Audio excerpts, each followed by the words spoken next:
Now you can understand that exactly why that light is bright.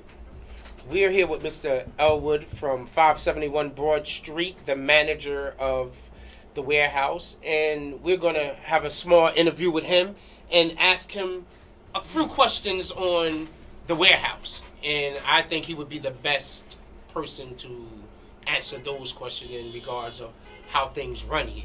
How are you, Mr. Elwood? I'm fine. Good afternoon. How are you, Mr. Good. Great. My first question is to you is what's the basic thing of prepping for a night like tonight you're going to open? What's the basic get ready thing for this? Well, the basic thing you need to have is everything. Try to make sure everything is that we need is here and in order, so that and we know what we're going to do for the evening to entertain or appease our client, our customers that come here, which are basically we look at as customers, clients, members, and we get ready. We line it up accordingly how the night's going to flow. So, again, as the club scene as you see it, what can we do as owners of clubs, managers of clubs, interviews? What can we do to bring us together? What do you think that we can do to bring us under one roof so that we can be united in the club scene? Well, what we can do is first start as club owners and managers, listen to what our customers are asking for and take it into account, depending on what they're coming at us or asking for.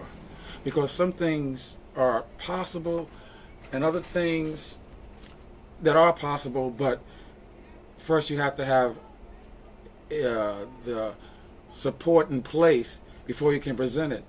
It's like when you want to bring certain talent into a club, whether they be a large talent, a well-known name, or even new talent, you have to first do the work that's involved to prep the audience and make sure that people understand what's going on and put it out there so that they can come in and be prepared to know what they're going to see and what they're going to hear. And whether that's between DJs or artists performing or just even regular paint artists or canvas artists or what we call creative art. Good answer. Well answered. I see that a lot of club scenes, a lot of different clubs or whatever the case, and I see that they are originally built on the foundation of house, but then I see them straying this way and that way. And my question to you is, how can we focus on house music so that it will pass to the next generation and just not totally be lost? Okay, first of all, I don't see clubs as a particular genre or house per se, because a lot of people are claiming house as a particular thing, and it's began to splinter. Everything in the beginning, from when I first started hearing music, you went to a club to hear the best music of the day. So let's go back to that point. And rather than limit yourself, I see putting anything into a category is giving yourself boundaries and limitations. And house was created in such a way whereas this was supposed to be the next expression of things going beyond the limit, beyond these boundaries. But then you have people wanting to put it into, okay, this is hip house, and this is acid house. And then they started, once again, doing what people do, breaking it down. And when you start breaking it down, then it makes people go into little branches, and people start forming cliques. And this is what actually destroys music rather than make it stronger. We have to be accepting that first it's music, and that house, as it was supposed to be understood, was meant to be an incumbence of everything, whether it be slow, because some people won't consider it house music unless it's above 120 beats per minute, and whether it be strings are involved. Some people think it should only be raw beats and just gritty, just rough sound, or whether it should have vocals or not. And some people feel like, oh, if it's vocals, then that's not house, that's a club. And it all comes from the same beginnings of soul, R&B, and that's what really house music is. It was just basically music that you dance with, that you dance to, that was reflected over your soul. And so all these other things are just different expressions of one thing, and everybody wants to claim it, and people want to be labeled as the creator of this, and that's fine.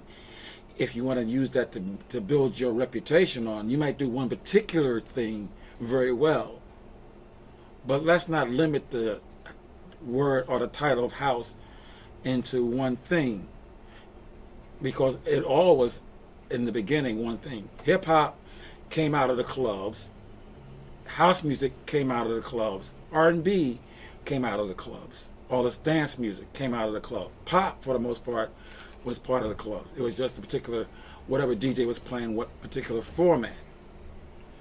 And it began to be big when certain DJs just decided to go around, use a certain formula. And I think that's where everybody gets lost in, when they described house, they got lost in the formula of what makes a house record, or what is a house record. But generally, we always wanted house to be everything. It's like you come into your house, and this is how it was really meant to be. It's like when a bunch of people get together, like your aunts, uncles, grandma, Joe, and everybody brings over some food over to the house. And we had all this stuff in the house. And that's all it was. All the people from the street were finally taking what was in the street and bringing it in somewhere, and that was our house. And that's all it was. Beautiful, beautiful. Well put, well put. My last question to you is, what do you have to say to the people, the managers, the owners of the club, everything, in your own words, in your own opinion, because your opinion is your opinion and your thought is your thought. What would you say to the music world in general as owners and participants? In general, I would say that to everyone in general, come down off your egos, because all these egotism and this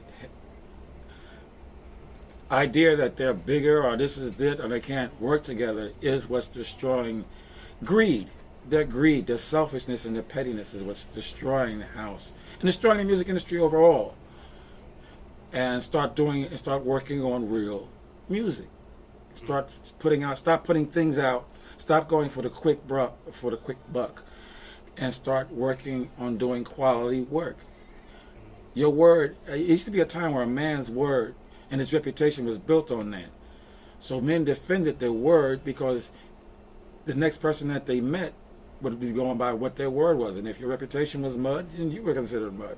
If you had a reputation that was being a quality individual, people saw you as such. And they tend to gravitate towards more people that they felt that were trusted and were considered honorable. Because in this business, generally it's your word that's going to carry you the furthest. People are going to need to know that you do good work and you're trustworthy, or you're a liar and a manipulator. All that carries the same. And this business, although it's big, it's about that small.